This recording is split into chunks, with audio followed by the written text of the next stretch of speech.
Well, good morning, everyone. As been mentioned, Mother's Day is tomorrow, so I thought I'd start out talking about mothers. How about Mother's Day? What did you come up with the answer to my sermon title? Where would you be without a mother? Did anybody have an answer for that? We would. I have one, though. In anticipatory oblivion. Anticipatory oblivion. That's where we'd all be, wouldn't it?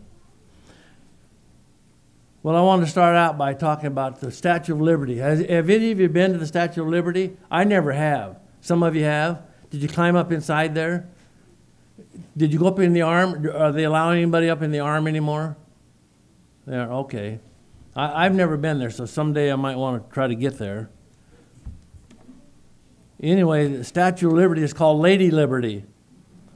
This most honored symbol in America arrived after 20 years of dedication and at a cost of more than $4 million. But that was back in the 1880s. So it'd be a lot more now, wouldn't it? Cost a lot more.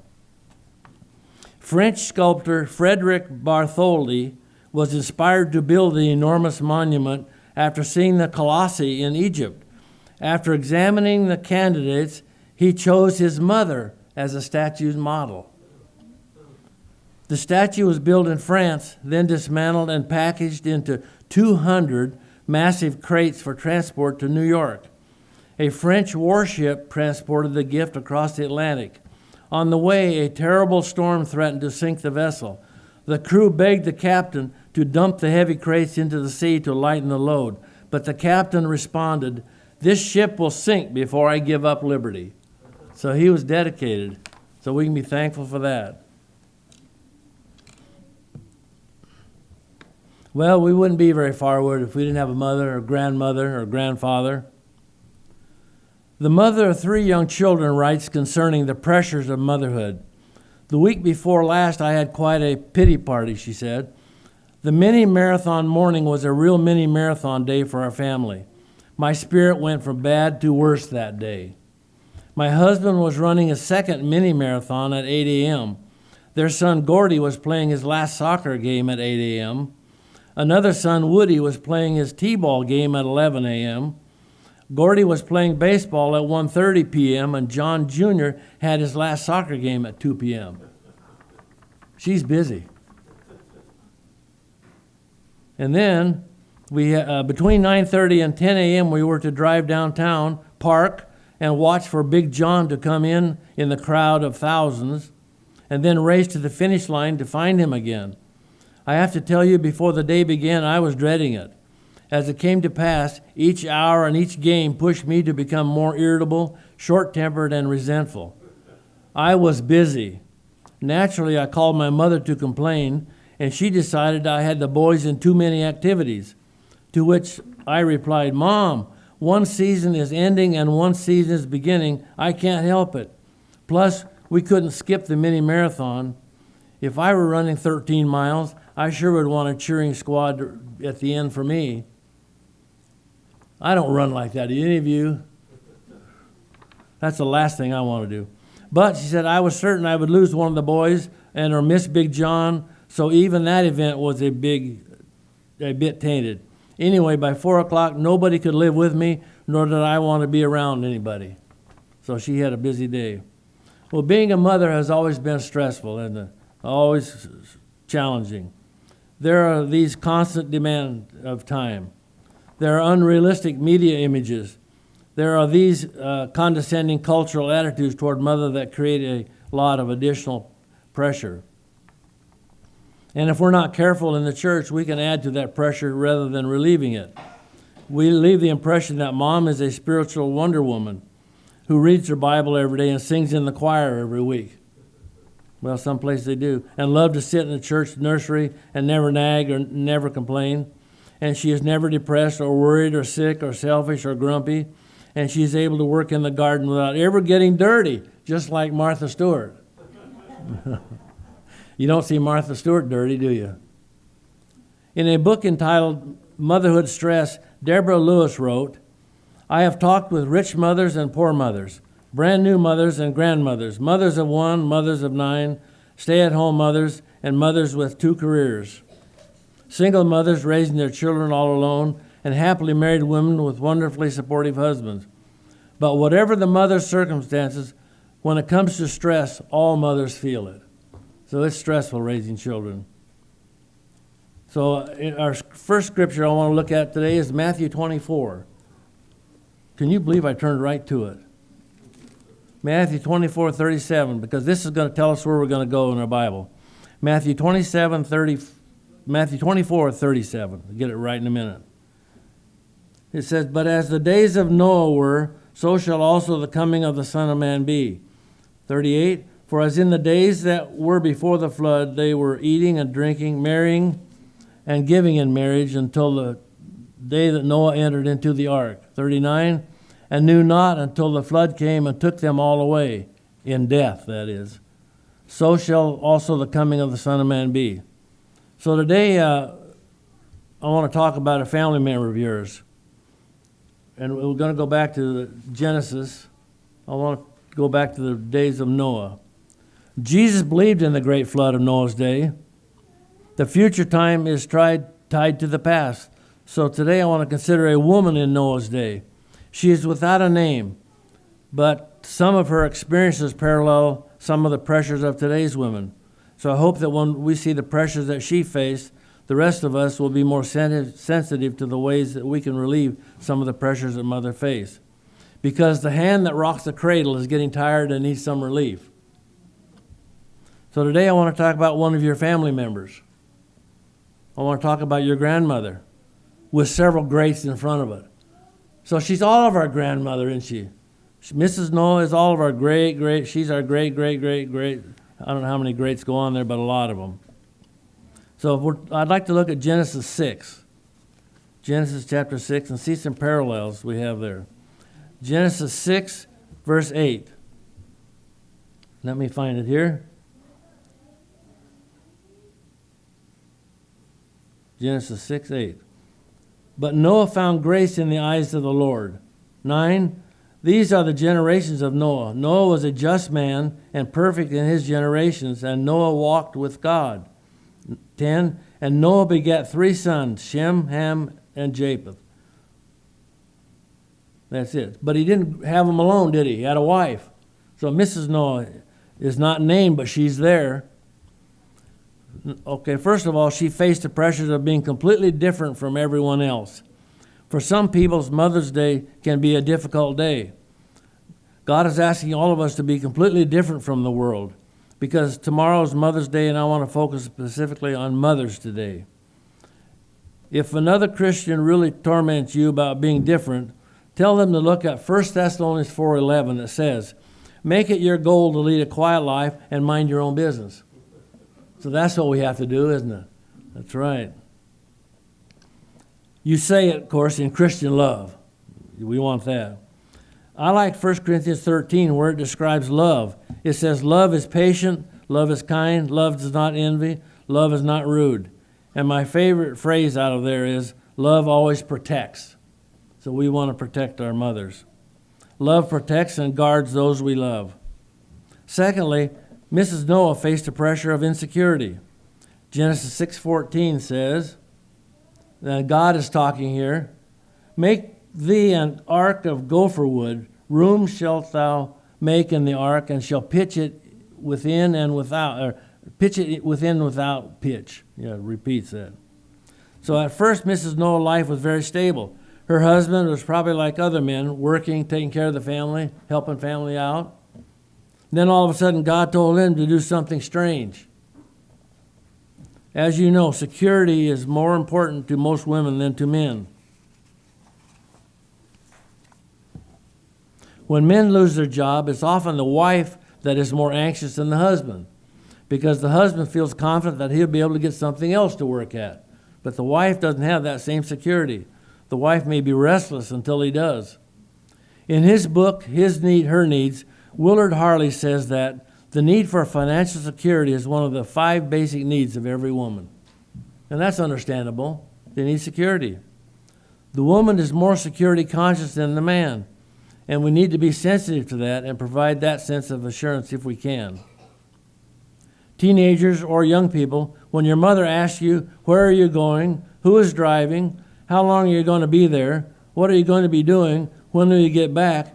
Don't resent that. That's important to your mother, because it's not an intrusion on your independence. Share that information with her so that she will have a sense of security and she will be supportive of you.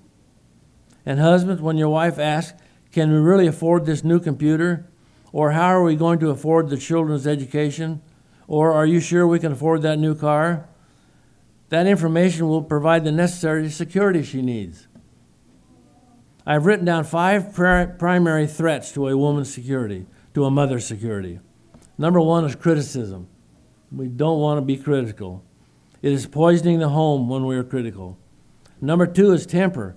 When you lose your temper and explode, swear and throw things, or God forbid hit her, you may dismiss it as just a flash of emotion, but it creates a very shaky foundation for her for a long time.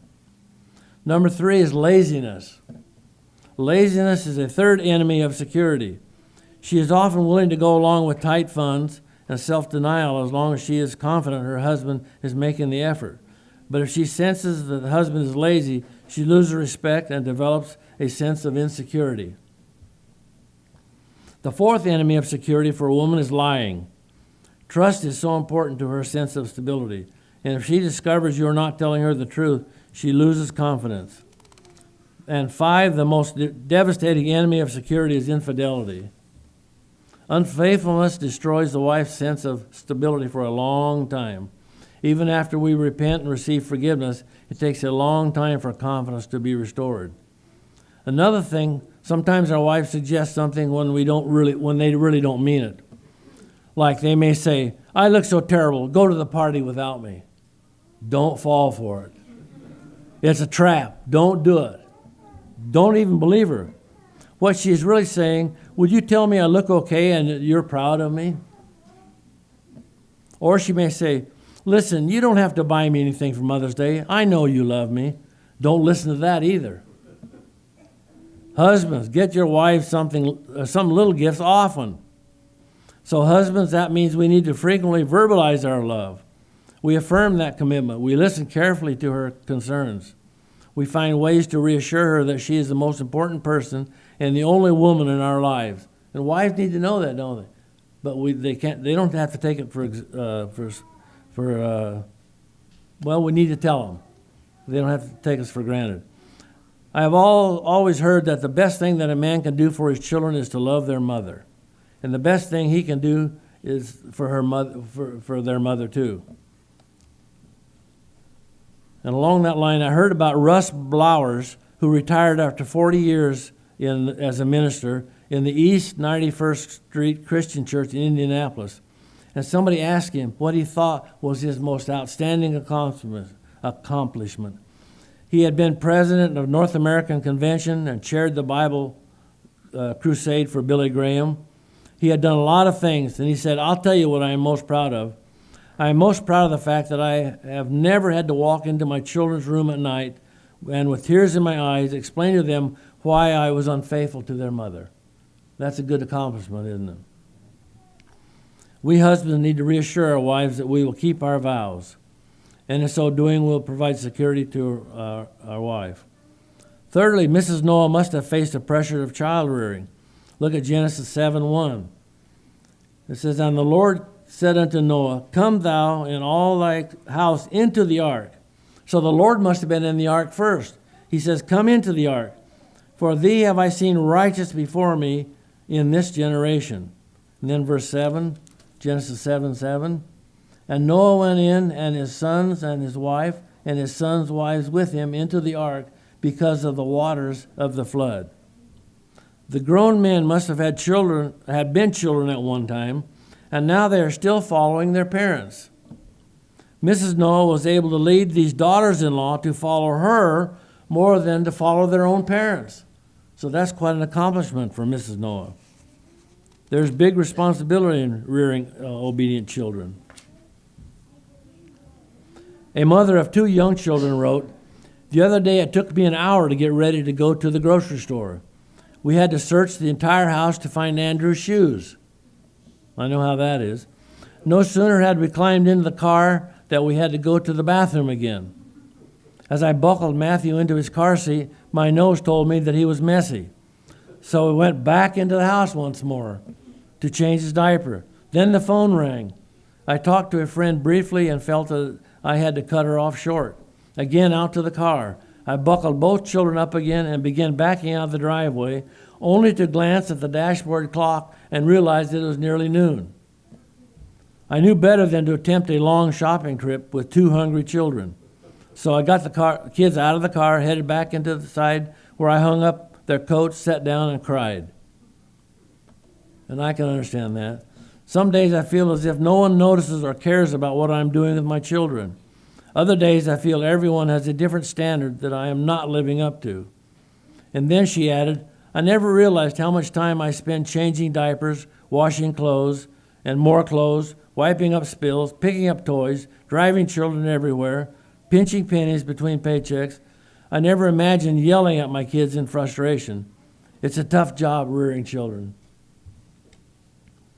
In the beginning, women think it's going to be the thrill of their life, but they're soon overwhelmed with the responsibility, constantly picking up. So it's a big job, isn't it, being a mother? The peer pressure of, is my child doing as well as the others? The disciplinary question, which end of the spectrum should I listen to when I get advice? It's not long before the stress grind can build up. One woman, Dylan Efron writes about a woman that suggests if you take a mother's conversation during the day, it'll sound something like this. At least what she thinks it might sound like. Don't leave it there. Take it upstairs. Is that yours? Don't hit your brother. I'm talking to you. Just a minute, please. Can't you see I'm talking? I said don't interrupt. Did you brush your teeth? What are you doing out of bed? Go back to bed. You can't watch it in the afternoon.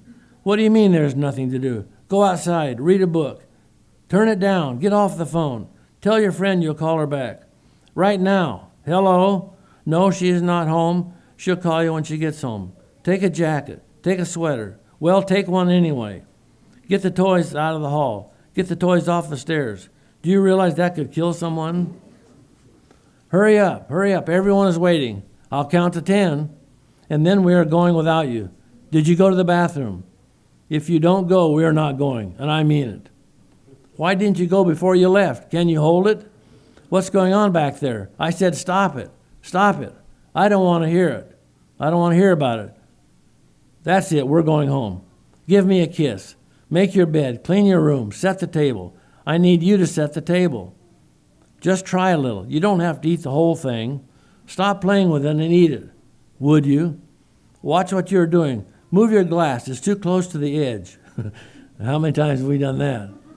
Said that. Watch it. What's more? More, please. That's better. Just eat one bite of salad. You don't have to eat the whole thing. You don't always get what you want. That's life. Don't argue with me. I'm not discussing this anymore. Go to your room. No, 10 minutes are not up yet. One more minute. How many times have I told you, don't do that? Is your homework done? Stop yelling. If you want to ask me something, come here, I said. Stop yelling. If you want to ask me something, come here. I'll think about it. Not now. Ask your father when he gets home. Well, we'll see. Don't sit so close to the television. It's bad for your eyes. Calm down. Is that really the truth? I'm sorry, that's the rule. That is the rule around here. Because I said so, that's why. Hi, honey. Welcome home. One little 6-year-old boy said that his mother prays for him every night. Somebody asked, what does she say? She said, thank God he's finally in bed. It can be a relief, can't it? Bedtime is good. It's early. When mothers are asked, how can other people in the family help you? There are a number of answers given, but there are always two that bubble up above the others. The first is, take the initiative to help out. Don't wait until I have to beg you to help. Open your eyes and see that I have 2 kids on my arms, or the table needs cleaned off, or the toys need to be picked up. Take the initiative and help. The second way mothers can say we can help is simply value what we are doing. Be appreciative of my task, she might say. Don't take me for granted. Act like you think you are thankful. That's why mothers get a little edge if nothing is said. and no gift is given, no thanks expressed because they feel taken for granted. There's one day that someone is reminding you to say something, and if you say nothing at all, it looks so ungrateful. The Bible says, encourage one another and build each other up. Then I have some notes here, helpful, thankful notes. This is a thank you note to mothers who didn't win the Mother of the Year award, even though they were deserving. This is for mothers who have persevered through heat and cold, rain and snow as they sat on wooden benches cheering for their children on the athletic field. This is for mothers who sat up all night with sick children, loving and rocking them and singing sweet melodies. How many of you had sick children on the weekends or at night? Seem like they always get sick at night or on weekends. This is for mothers who have been taxi drivers for their own children as well as the kids in the neighborhood. This is for mothers who have spent endless hours reading to their children, especially that bedtime story, One More Time. This is for mothers who have made mistakes and wish they could have done a better job. This is for mothers who labored teaching their children how to tie their shoes. This is for mothers who sat down and cried because their babies wouldn't stop crying. And that's a tough one. This is for mothers with bottles in their purses and spit-up stains on their clothes. This is for mothers who grieved as they lay flowers on a child's grave. That's a tough one. This is for mothers who cried and prayed for wayward children when they ran away from home.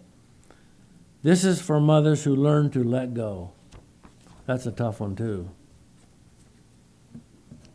Well, today I want to think about one comparison of Mrs. Noah and us nowadays. In Mrs. Noah Day, God counted down to the day of judgment for 120 years. During that time, Noah, Mrs. Noah, and their family worked on the ark. They must have looked ridiculous building a huge ship in a place nowhere near the lake or ocean. I'm sure they built it near the trees, wouldn't you? Would that be where you build? Near the trees, where the lumber is, near the source of material. And you don't have to build it near the water because you know the water is going to come looking for you. The water is going to come and find the ark. And what is the modern ark? It's the church. And what does it say in the last verse in Acts 2? It says that God added to the church daily as those that want to be saved. Have you ever heard it doesn't matter what day you keep? It doesn't matter to God. Just keep one day that's convenient for you. God said, remember the Sabbath day to keep it holy, didn't he? When Noah said he was preparing for the worldwide disaster and the ark was the only way to be saved, no one took him serious except his immediate family. There was no evident reason to expect such a flood. There was no evidence that judgment was coming. So we here today, do whatever makes you feel good and don't worry about God. We don't live under law, we live under grace. With each passing year, Noah's warning of judgment sounded sillier. The closer his building project came to completion, the more foolish it seemed. All that expense and effort for what? The ark just sat there on dry land. There was no sign of danger to support Noah's preaching and action. But Noah kept preaching and building anyway. And how long were they on the ark before it started to rain? 7 days, weren't they? 7 days, day and night, day and night. And I'm sure they begin to wonder what God's going to do. But when did their probation close? The day the angel closed the door of the ark, didn't it? It closed for them. Why? Well, because Noah took God at his word, and so Mrs. Noah went along with it. And Mrs. Noah believed God's warning of things not yet seen. Mrs. Noah didn't fear people's opinion. She believed God. Well, I want to close with a short story. Ron was a 15-year-old teenager, a 10th grade student at Granger High School. It was game day, and he was the only sophomore suiting up with varsity team. Excitedly, he invited his mother to attend. It was her very first football game, and she promised to be there with several of her friends. The game finally ended, and she was waiting outside the locker room to drive Ron home. What did you think of the game, Mom? Did you see the 3 touchdown passes our team made and our tough defense and the fumble on the off return that we recovered, he asked. His mother replied, Ron, you were magnificent. You had such presence that I was proud of the pride you took in the way you looked. You pulled up your knee socks 11 times during the game. And I could tell you were perspiring in all that bulky pads because you got 8 drinks and splashed water on your face twice. I really like how you went out of your way to pat number 19, pat number 5, and pat number 90 on the back every time they came off the field. Mom, how do you know all that? And how can you say I was magnificent? I didn't even play in the game. His mother smiled and hugged him. Ron, I don't know anything about football. I didn't come here to watch the game. I came here to watch you. That's a mother, isn't it?